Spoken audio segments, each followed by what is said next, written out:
پاکستان کے x cricketers جو ہیں وہ اپنی اپنی رائے دینا شروع ہو گئے ہیں، اور یونس خان تو پہلے ہی فخر زمان کا نام لے چکے تھے ایز اے کیپٹن T20.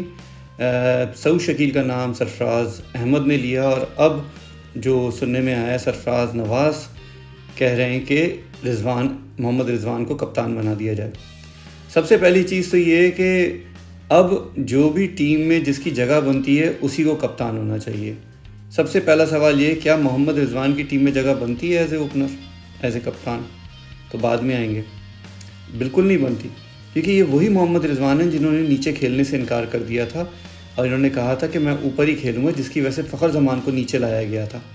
اور سب کو پتہ ہے یہ بات کہ فخر زمان ایز اے اوپنر ہی کھیلتے ہیں، لیکن پھر بھی ان کو زبردستی نیچے لایا گیا. وہ نیچے کھیلتے رہے کیونکہ انہوں نے بھی ٹیم میں رہنا تھا، اور ان کے ہوتے ہوئے تو ٹیم میں وہ رہ نہیں سکتے تھے. اگر وہ نہ کرتے تو ان کو رہنا پڑا.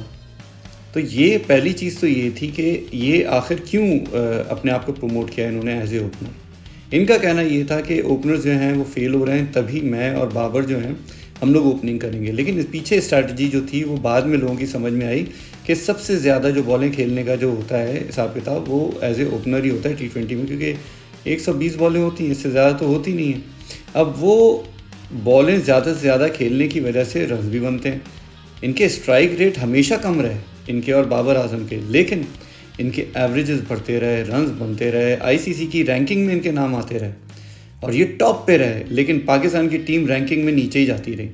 پاکستان کی ٹیم نے ٹاپ کب کیا تھا؟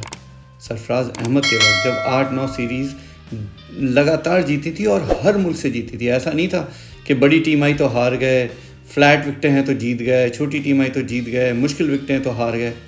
ایسا نہیں کیا تھا. سرفراز احمد جب آیا تھا، جب اس نے ٹیک اوور کیا تھا، اس وقت پاکستان ٹیم کی حالت بہت نازک تھی. مصباح الحق چھوڑ کے گئے تھے، اور مصباح الحق نے جو کارنامے انجام دیے تھے نا، انہوں نے کسی کو بننے ہی نہیں دیا. کوئی بنتا جو ان کے جانے کے بعد جو ہے وہ سیٹل ہوتا نہیں، انہوں نے کسی کو لے کے ہی نہیں آئے. وہ مجھے اچھی طرح یاد ہے سرفراز احمد کو بھی مجبوری کے تحت لایا گیا تھا. اور ساؤتھ افریقہ کی سیریز تھی، اس میں ون ڈے کا ایک میچ تھا جس کے اندر رپورٹرز نے، آج بھی میرے پاس وہ ویڈیو ہے، کہ جس میں وقار یونس سے سوال کیا تھا تو انہوں نے کہا تھا کہ بھائی ہم سرفراز احمد کو اس لیے نہیں کھلا رہے کیونکہ وہ یہاں کی وکٹوں کا بیٹسمین نہیں ہے، وہ فیل ہو جائے گا تو اس کا کیریئر ختم ہو جائے گا.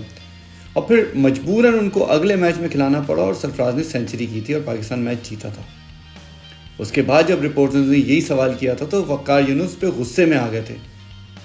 تو کہنے کا مطلب یہ ہے کہ یہ ہمیشہ ان لوگوں کو ٹیم سے باہر رکھتے رہے جو کہ میرٹ کے اوپر تھے، جو رنز بھی کرتے تھے اور پاکستان کو جتوانے کی کوشش بھی کرتے تھے. یہ تو مصباح الحق کا تو یہ کام تھا کہ یہ تو باقاعدہ طور کے اوپر میچ کے شروع ہونے سے پہلے ڈیفینسو موڈ میں آ جاتے تھے، اور ان کو میچ بچانے کی پڑ جاتی تھی کہ میچ کیسے بچایا جائے. جیتنا تو بہت دور کی بات تھی. تو اس طرح کے جو لوگ ہیں نا، اس طرح کی مینٹالٹی کے لوگ، ان کو اب دور کرنا پڑے گا. اور سرفراز نواز معذرت کے ساتھ محمد رضوان کی جگہ ہی نہیں بنتی. اور محمد رضوان، بابر اعظم اور شاہین آفریدی، یہ 3 ایسے پلیئر ہیں جن کو کسی بھی ٹیم میں 1 سے 2 سال تک بالکل نہیں ہونا چاہیے، تاکہ ہماری ٹیم کی جو سیاست ہے وہ ختم ہو سکے. ٹیم میں کسی قسم کی کوئی سیاست کرے تو اسے یہ ڈر ہو کہ وہ 1-2 سال کے لیے بین ہو جائے گا، تو وہ سیاست کرتے ہوئے بھی ڈرے گا. تو سب سے پہلا کام تو PCB کو یہ کرنا چاہیے کہ ان کو فوراً بین کرنا چاہیے سب کو، اور یہ باقاعدہ طور پہ کہہ دینا چاہیے ٹیم کے اندر کہ جو بھی اب آئندہ سیاست میں ملوث پایا گیا اور پاکستان کے مفاد کے خلاف کھیلتا ہوا پایا گیا، اسے بین کر دیا جائے گا. Thank you.